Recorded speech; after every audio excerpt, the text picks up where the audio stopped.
واپس کیوں آئے ہو؟ کہا ابا جان مجھے پیاس نے بہت پریشان کیا ہے۔ العطش العطش، پیاس پیاس۔ بابا میں نے ان کے 3 بہادروں کو قتل کیا ہے،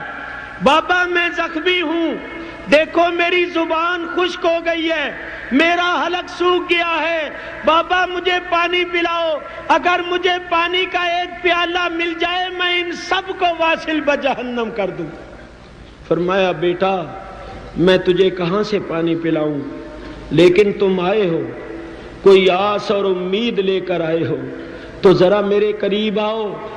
علی اکبر سواری سے نیچے اترے، قریب ہوئے، امام علی مقام نے اپنے لخت جگر کو اپنے سینے سے لگایا اور فرمایا بیٹا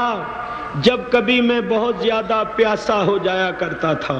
تو رسول اللہ میرے منہ میں اپنی زبان ڈال دیا کرتے تھے، میں نے بارہا رسول اللہ کی زبان کو چوسا ہوا ہے، آج تم پیاسے ہو گئے ہو تو اپنا منہ کھول دو، تمہارا باپ اپنی سوکھی زبان تمہارے منہ میں ڈال دیتا ہے، اس کو چوس لینا، تمہیں کچھ تسکین ہو جائے گی۔ علی اکبر نے منہ کھول دیا،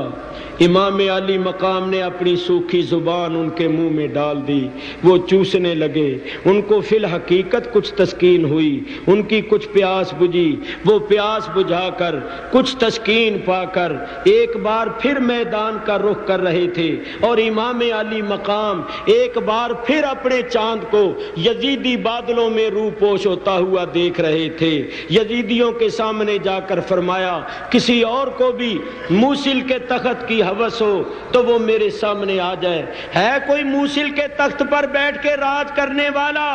جس کو موصل کے تخت کی ہوس ہے وہ میرے سامنے آ جائے۔ امام علی مقام نے جب یہ فرمایا تو جو طارق کا اور اس کے بیٹوں کا حشر دیکھ چکے تھے ان میں سے کوئی بھی سامنے نہیں آیا، بس وہی ظالمانہ روش۔ عمر بن سعد نے کہا، شمر دل جوشن نے کہا اس جوان نے ہمارے 3 بہادروں کو قتل کر دیا ہے، اب اس کا خون ہم پر حلال ہو چکا ہے، یک بارگی اس پر حملہ کر دو۔ وہ درندے چمن زہرا کے جنتی پھول پر ٹوٹ پڑے اور انہوں نے تیروں کا می برسا دیا۔ علی اکبر اس حالت میں بھی جوان مردی کا مظاہرہ کر رہے تھے، شجاعت اور بہادری کے جوہر دکھا رہے تھے کہ اچانک ایک ظالم کا نیزہ آپ کے جسم میں پیوست ہو گیا۔ شاعر کہتا ہے نیزے سے کس کے لال کا زخمی ہوا جگر،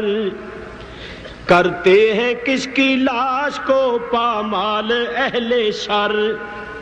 کہتا ہے کون رن میں تڑپ کر پدر پدر، خیمے سے نکلے کہتے ہوئے آہ میرا پسر،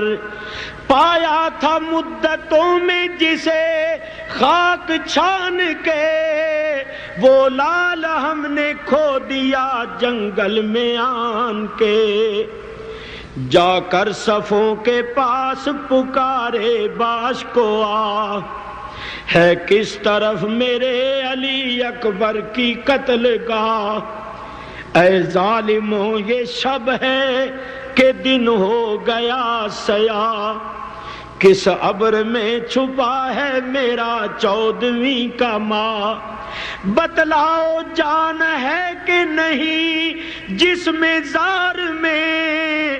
زخمی پڑا ہے شیر میرا کس کچھار میں۔ آگے بڑھے، شبیہ رسول کو دیکھا، خاک و خون میں تڑپ رہے تھے، امام علی مقام کا کلیجہ منہ کو آ گیا، سر کو اٹھا کر گود میں رکھا، منہ پر منہ رکھ کے کہا بیٹا جب تم نے اپنے باپ کو پکارا تھا تو انتظار بھی کیا ہوتا، بیٹا میں حسین ہوں، میں تمہارا باپ ہوں، ایک نظر دیکھ تو لو، میرے گلے میں باہیں ڈال دو، سینے سے سینہ لگا کے حسرت نکال دو۔ علی اکبر نے کراہتی ہوئی درد بھری آواز میں کہا بابا بس یہی تمنا تھی کہ جسم سے روح نکلے تو آپ کا چہرہ آنکھوں کے سامنے ہو، یہ سر آپ کی آغوش میں ہو۔ جوان بیٹے نے اپنے باپ کی آغوش میں اپنی جان اللہ کے حضور پیش کی۔ امام نے ٹوٹی ہوئی کمر سے جوان بیٹے کا لاشا اٹھایا، خیموں کے پاس لا کر رکھا اور کہا، اے اللہ، تیرے ایک وفادار بندے نے تیرے خلیل ابراہیم علیہ السلام کی سنت پر عمل کیا ہے۔ مولا کریم خلیل اللہ نے جب اپنے بیٹے کی گردن پر چھری رکھی تھی تو آنکھوں پر پٹی باندھ لی تھی، میں نے تو آنکھوں پر پٹی بھی نہیں باندھی۔ مولا ان کی گردن کو تو چھری نے کاٹا بھی نہیں تھا، مگر میرا لال تو زخموں سے چور چور ہو گیا ہے۔ مولا میری اس قربانی کو منظور کر لے۔ اللہ اکبر۔ بیبیوں نے جب علی اکبر کی لاش کو دیکھا کوہرام مچ گیا، قیامت قائم ہو گئی۔ ماں کہہ رہی تھی، اے جان فاطمہ میرا پیارا کہاں گیا، اماں کی زندگی کا سہارا کہاں گیا، وہ 3 دن کی پیاس کا مارا کہاں گیا، آلے نبی کی آنکھ کا تارا کہاں گیا، مرتی ہوں اپنے سروے صحیح قد کو دیکھ لوں، ایک بار پھر شبیہ محمد کو دیکھ لوں۔ پھوپھی سیدہ زینب روتی ہوئی آئیں اور کہا، اے میرے لمبے گیسوؤں والے کدھر ہے تو، ہائے ہائے میری غریبی کے پالے کدھر ہے تو، واری کہاں لگے تجھے بھالے کدھر ہے تو، کیوں کر پھوپھی جگر کو سنبھالے کدھر ہے تو، 18واں برس تھا کہ موت آ گئی تجھے، اے نور عین کس کی نظر کھا گئی تجھے۔ امام علی مقام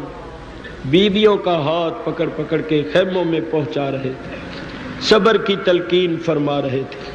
سیدہ شہر بانو نے کہا، میرے سر کے تاج، عباس بھائی پانی نہ لا سکے، علی اصغر کی پیاس نہ بجھا سکے، مگر اس بچے کی حالت کو دیکھ کر تو کلیجہ منہ کو آتا ہے۔ اگر اس بچے نے میری گود میں دم توڑ دیا تو ساتھ میرا دم بھی نکل جائے گا، کسی طرح اس کی پیاس بجھاؤ۔ فرمایا، میں کس طرح پیاس بجھاؤں؟ شہر بانو نے کہا، میرے سر کے تاج، ان ظالموں کو یہ نہیں پتا ہوگا ہمارے ساتھ اتنے اتنے چھوٹے بچے بھی ہیں، اگر اس بچے کو گود میں اٹھا لو اور ان کو دکھاؤ کہ دیکھو یہ 6 ماہ کا معصوم بچہ ہے، شدت پیاس سے بے تاب ہے، تڑپ رہا ہے، بیویوں سے اس کا تڑپنا دیکھا نہیں جاتا، تو شاید کسی کو ترس آ جائے۔ بچوں پر تو کافروں کو بھی ترس آ جاتا ہے، یہ تو مسلمان کہلاتے ہیں۔ امام پاک نے فرمایا، شہر بانو، مجھے ان بدبختوں سے کوئی توقع تو نہیں ہے، کیونکہ ان کے دل سیاہ ہو چکے ہیں، مہریں لگ چکی ہیں، لیکن میں تمہاری اس آس اور امید کو بھی پورا کرنے کے واسطے تیار ہوں۔ امام علی مقام نے 6 ماہ علی اصغر، وہ کلی، چمن زہرا کی وہ کلی جو ابھی کھلنے بھی نہیں پائی تھی، اس کو گود میں اٹھا لیا، یزیدیوں کو دکھایا، فرمایا، بدبختو، میں نے تمہارا کچھ بگاڑا ہوگا، مجھ سے تم نے کوئی انتقام بدلہ لینا ہوگا، اس معصوم نے تمہارا کچھ نہیں بگاڑا، اگر تم اس کو پانی پلا دو گے تو یہ پانی پی کر اس قابل نہیں ہو جائے گا کہ تلوار پکڑ کر تمہارے مقابلے پر آ جائے۔ بدبختو، بچوں پر تو کافروں کو بھی ترس آ جاتا ہے، اور تم تو مسلمان کہلاتے ہو، تمہیں یہ بھی معلوم ہے کہ یہ کون بچہ ہے، یہ کون بے زباں ہے، تمہیں کچھ خیال ہے؟ در نجف ہے، بانوئے بے کس کا لال ہے، لو مان لو تمہیں